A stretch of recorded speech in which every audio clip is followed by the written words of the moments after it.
Hi, friend. Today we're going to talk a little bit about what to do when you have unexpected news. Now, all of us in life have some kind of unexpected news that happens throughout our lifetime. It could be a job loss, it could be a death, it could be health issues, it could be a move, it could be a baby, it could be anything. There's some kind of unexpected news that will happen to you. So, what do you do when you have to deal with that? And then we'll tie it back to money because we want to give you the one thing that you need to do in order to handle that kind of news.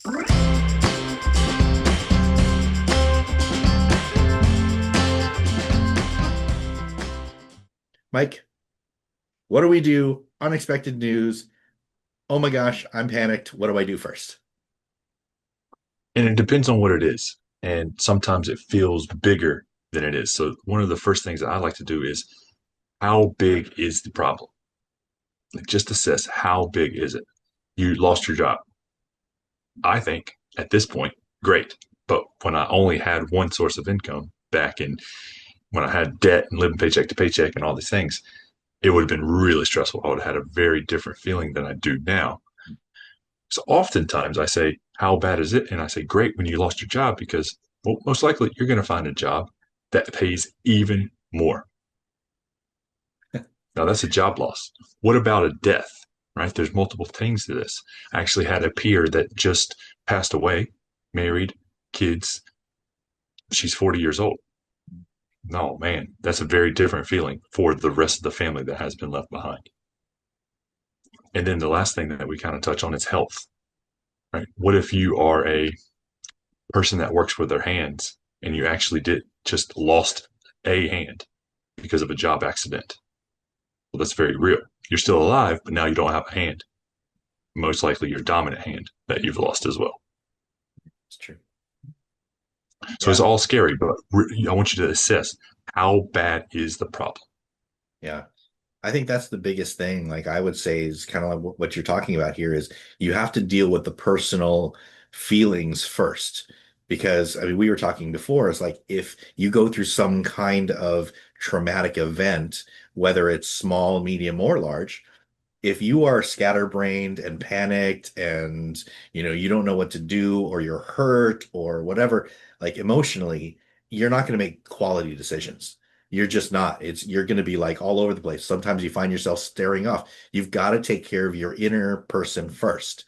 Take care of your heart, take care of your spirit, take care of your mind, take care of your emotions, right? You got to process some grief. Sometimes maybe that's getting a counselor, right? Maybe that's talking to a friend, externally processing, whatever it could be. Like take care of yourself first, your personal world first before you make any decisions. So that's the first thing that you need to do. What would be next? Yeah, that's right. Like internalize it, get that support around you. If that's a spouse, a friend, family, whatever that is, you got to have that support. And then once that happens, and it could happen very quickly or over days or weeks, the time it takes doesn't matter. But you need to prioritize your tasks, right? Do you need to worry about insurance with the health situation? Do you need to update your CV for a job loss? Do you need to find a will for a death in the family? All those things are related to that thing. So you need to prioritize whatever your task list is. Yeah. I think that's also really important because as you're going through, especially if it's in a grief situation where you have a death or a job loss or something like that, then you need those wise people around you, that support system around you to help you create a prioritized task because our brain automatically, everybody's brain will go automatically to one or two things, depending on your personality. But I think if you have those wise people around, you can really prioritize those tasks in order and you can actually say, you know what, I would have naturally done this, but I don't have to do that right now. I can actually do that later on. I'm going to put that lower on the list and focus on those other things that are probably more time bound or important at that moment.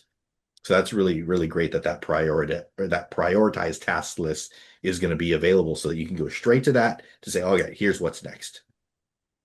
So Yeah, let's that's talk. right. And then tying it back to money, right? That's what Yeah. we're here for about finances.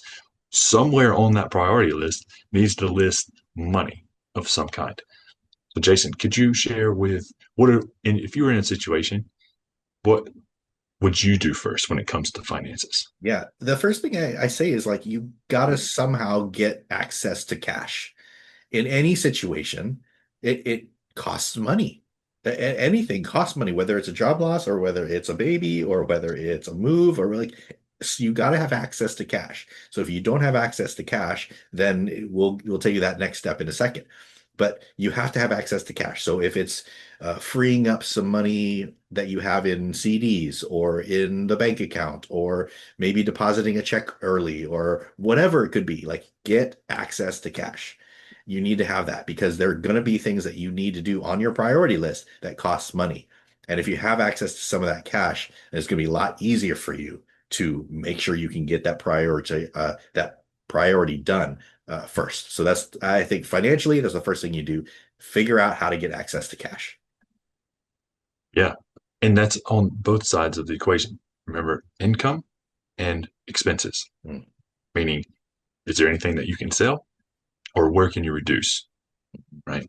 Um, Selling a car, then you don't have car insurance, or getting rid of subscriptions, right? While you go through this period, Yeah. especially if you lost a job, you don't need to be sitting at home watching Netflix, Yeah. Put right? everything on pause, right? That's the thing. Like stop Yes. everything if you need to.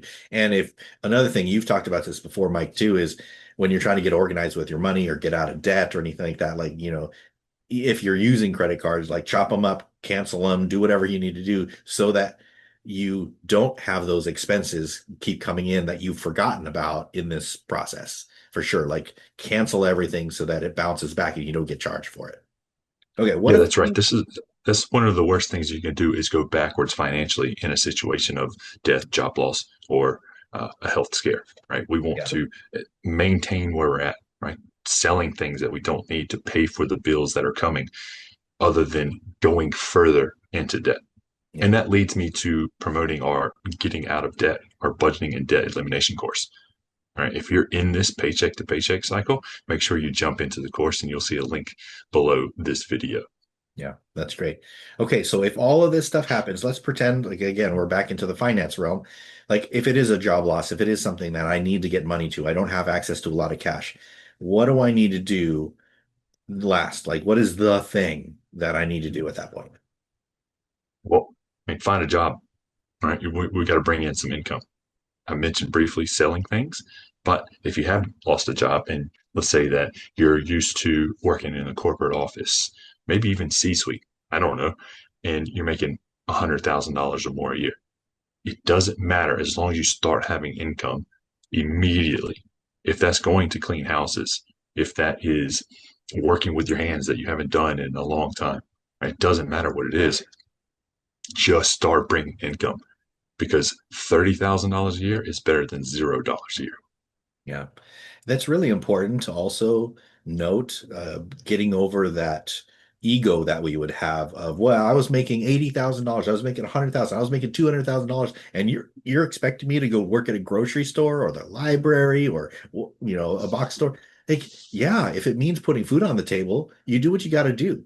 So let's break it down. We can end on this. Break it down into what are some ideas that we can give people right now to create quick cash versus what we would automatically think in these situations of, oh, I got to go replace my career job that takes 30, 60, 90 days sometimes. I don't have that kind of luxury in this particular spot, right? I lost my job or there's a health issue or a death of a spouse and their income goes away and I can't pay my bills.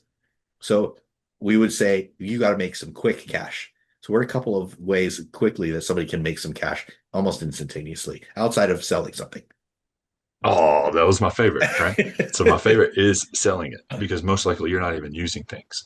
Another one that comes to mind for me would be renting a room. If you own a house, or even if you are just in an apartment, renting a room on Airbnb is an example, and that's a great way for quick cash. And I've done that myself. Yeah. There are dozens and dozens of ways to do something like that. I mean, obviously you could go out and get a second job or the job like at a grocery store or the library or a box store or something like that, a restaurant, even a fast food place for crying out loud. I mean, they'll pay you at least minimum wage, just to put food on the table. But if you can't take the time to do that, or you have other things like, and you're at home or whatever, there are ways. I would say tap in, figure out what your resources are. All those smart, wise, wonderful people that are surrounding you, that support group, sit down with them and say, this evening, can we go through some ideas on how I can get some quick cash? And what that might look like is tapping the shoulders of the resources around you. Does anybody have a business that they own that they need some help in? Right? It doesn't mean I you're going to hire me as an employee, but I could be doing some consulting. I could be doing some small work on the side. Does anybody have any property that needs leaves raked or grass mowed? Or maybe people have dogs that need to be walked. Or like there's all kinds of different traditional stuff, and there's also non-traditional stuff as well. So look out for some of those other resources to find these odd jobs that you can get 20, $25 an hour paid cash on the side for that kind of stuff. Like they're out there. Anything else? Yeah, and while you're having these conversations as well, they're going to tell you what you're good at. Are you good at organizing? Are you good at cutting grass and being outside? Are you good at cleaning? Right? Homes need to be cleaned, and you could go do something just like that for yourself, similar to being a contract. Yeah. Yeah. There are thousands of ways to make money in today's world. Thousands. I'm not exaggerating.